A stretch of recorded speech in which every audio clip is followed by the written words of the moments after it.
Hi there, good evening. Thank you for coming. It's great to see so many of you here.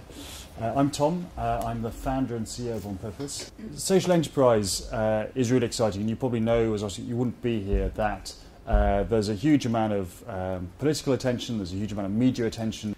Historically, there's been a big focus in the social enterprise space on people attracting entrepreneurs into social enterprise. So we think that part of changing that is being able to bring talent into the social enterprise space that is able to help organisations grow and is able to run organisations at scale. So there's been a lot of work historically in trying to get entrepreneurs into the sector who start up businesses, who are incredibly inspiring people, who do a critical job, who are really exciting, who have amazing ideas. But we now need to also kind of focus on getting people in who can actually help these entrepreneurs scale their businesses, run really professional large businesses. So that's hopefully where kind of some of you guys come in, because that's the kind of type of people that we try and look for at On Purpose. We deal a lot with people who are thinking about transitioning into social enterprise and into this world. And a lot of people, interestingly, who I see suffer from what I call passion paralysis. So a lot of people come to me and say, "Oh my goodness, Tom, I'm really trying to figure out what my passion is, but I just don't know." And actually, I think that's a really difficult question. There are lots of other ways to think about changing jobs and changing careers as well. It's not just about figuring out what your passion is, what the content topic area, which I think most people associate with the word passion is, what that has to be. But the most important thing is, and I think that's partly hopefully what you're doing here already, is don't just think about it. I think a lot of people try and think for a long time about what their next career move is, and they try to intellectually figure out, and they have long kind of lists of pros and cons, and different kind of matrices and all kinds of stuff. And that's great, you've got to do a certain amount of that, because otherwise you're not going to be comfortable making a choice. But the real way to actually figure things out is to experience things. And it's not until you go out there and you meet people and you network with people, maybe you go and volunteer in an organisation and talk to them a little while, or maybe you've got an opportunity to take a couple of months out and go and help someone. Or you just go to some networking events and start talking to people. As soon as you start doing that, things suddenly become so much more real and so much more tangible to you that I'd encourage you to do that, whatever you're wanting to do. And at some level, of course, that is what On Purpose allows you to do for a whole year. A lot of kind of trying out, a lot of experiencing, a lot of meeting people. And a lot of people, I think, come into On Purpose kind of knowing that they want to work in this kind of space, but maybe not exactly where. And during the year, they figure out much more clearly what that's going to be. I started my career working in strategic philanthropy. I worked for a bit in enterprise development in sub-Saharan Africa, in Rwanda and Sierra Leone. I set up an organisation there, and I had this real sort of hunger to learn more about these enterprising approaches to social change, which is why I came into the ether of On Purpose, which has been a transformational year for me.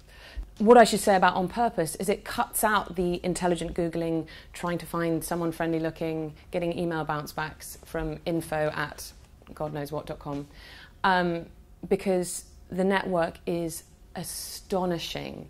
There are 60 fellows now dotted all around the social enterprise space. So when you join On Purpose, you've applied for one job, but yet you're networked into 60 others. Incredible. You need to be prepared to take a leap, which is somewhat uncertain. And really it's just that I don't think you can readily say kind of what sort of social enterprise, what sort of project is going to be really exciting for you, really interested in, or give you an opportunity to do transformative work. Don't just be influenced by what may immediately sound sexy. It can be all manner of businesses which could lead you to doing really interesting work that you're kind of proud of doing. I came onto On Purpose thinking, I really want training. That was my thing. I remember saying to Tom, I just really want some training. I want those McKinsey frameworks, which I got. But the added value of the program are the two things that I was like, who cares? Networks and personal development. I was like, I know myself. I know what I want. So it turns out that I didn't. Those aspects of like, really what do you want, really what are you good at, really what value do people get from you. That's what I got from the program. And then that network aspect of both your cohorts, but the affiliated organisations, that's what's really powerful about the programme. The personal development aspects and the network aspects are, I think, semi-unique to On Purpose. It really supercharges your network, just in the sense that, like, the spread of organisations that you're getting some involvement with, the recognition of the On Purpose name means that, like, I think most associates and fellows will say that they've just managed to start off conversations with people that they couldn't really see themselves getting access to previously, or that they've had a better understanding of the kind of social enterprise space just through all the things they do on Purpose, through all the people who are involved with on Purpose, that they know who to go for that bit more. And I'd say that the On Purpose programme probably just rounds you that bit more, because sure, you can go and do X, Y, or Z, but then you'll get the benefit of one of those. By doing On Purpose, it's more likely that you're going to kind of dip your toe in loads of different directions and get yourself more rounded in the process, figure out that passion that bit more in the process. So here's basically what we do. I was talking about the fact that we think we need to find the type of talent for social enterprise that is not just entrepreneurs. We've got a lot of entrepreneurs, they're fantastic, that's great, but we need some other types of people as well. So we go out and find those. We run a competitive recruitment process. Those people who get through and get made an offer, they then quit their job and they come on board for a year, and they do a year's program, and they become an associate, as it's called, for that year. And that year has 4 elements to it, 4 formal elements at least. The first is you do 2 6-month paid placements in that kind of wide sweep of organisations that I mentioned earlier. The second element is that half a day a week, every Friday afternoon, everyone gets together and we have training. We somewhat glamorously call it a mini social enterprise MBA. It has all the topics around social sector know-how, social impact measurement, legal structures for social enterprises and so on. We also do what we call professional skills, all the transferable things like presentation, problem solving, engagement, speaking, all those kind of things. And lastly, and importantly, personal development. The third element is that everyone is allocated a mentor. Mentors are, most of them, although these days no longer all of them, kind of people, current and ex-strategy consultant type people from BCG, Bain and McKinsey. That's the kind of stereotype we use.